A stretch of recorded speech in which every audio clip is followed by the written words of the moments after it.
This Sunday is Shiva Asar B'Tammuz, the 17th day in the month of Tammuz. It is a sad day in the Jewish calendar, marking the time of the breaching of the walls of Jerusalem by the Romans, which ultimately led to the destruction of the temple on Tisha B'Av. How much time is there from this Sunday's fast day of Shiva Asar B'Tammuz to Tisha B'Av? There are 3 weeks. The 3 weeks are well known in Jewish tradition. It's a time of semi-mourning. It is referred to as Bein HaMetzarim, between the straits. 3 weeks. But before Tisha B'Av comes, we count 9 days. The 9 days leading up to Tisha B'Av, where our mourning intensifies. And then after Tisha B'Av, we start feeling better, and we have special haftorah in the shul for 7 weeks. The 7 haftorahs of consolation. We Jews seem to love numbers, because after that comes 28 days for reciting slichos and for blowing the shofar. And then comes Rosh Hashanah, and in between Rosh Hashanah and Yom Kippur, we have the Aseret Yemei Tshuva, the 10 days of repentance. And Sukkot ends with Shmini Atzeres, we count 8 days. We seem to be obsessed with numbers. Perhaps that explains why there are so many Jewish accountants. And yet, while we count so much, there's one thing we don't count. We don't count human beings.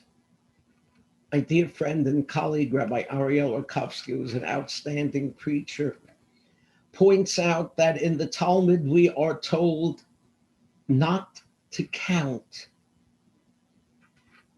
people, and because it will cause an ayin hara, an evil eye, however you might understand that. But we take this so seriously that we need 10 for a minyan, but we don't count 1, 2, 3, 4, 5. We count instead nishtains, nishtzvei, not 1, not 2, or we use the verse Hoshia es hamecho v'oreches nachlastecho u'rein v'nasem ad olam. 10 words. You say the 10 words, and the people are counted, but you didn't count the people. In fact, we are told that King David made a grievous mistake when he counted the people. King Saul, on the other hand, had every person donate sheep and counted the sheep.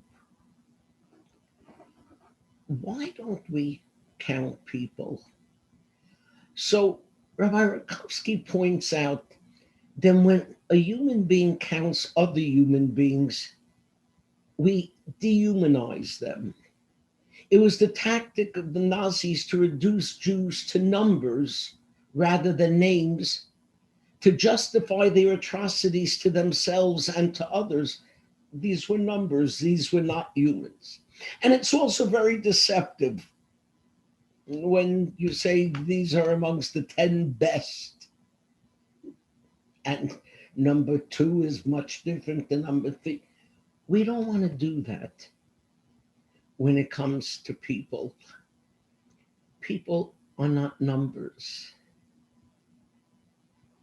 The world should learn this lesson. Israel is being criticized because in its recent battle with Hamas, more of them were killed. Not enough of us. It wasn't even. You're talking about the lives of human beings, of children and parents and brothers, husbands, wives. We're not talking about numbers.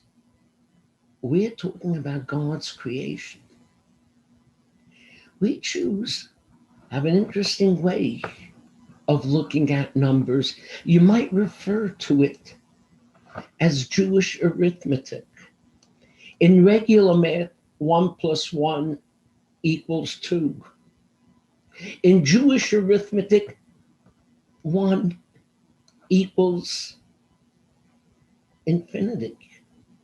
You remember a few years ago, Gilad Shalit had been held prisoner by Hamas for 5 years. And then finally he was released. Why was he released? It was a prisoner exchange. Do you remember? Israel released 1,000 Palestinian prisoners for one Gilad Shalit. No other country would do such a thing. It's a one-sided deal. 1,000 for one makes no mistake. But in Jewish arithmetic, it makes a lot of sense.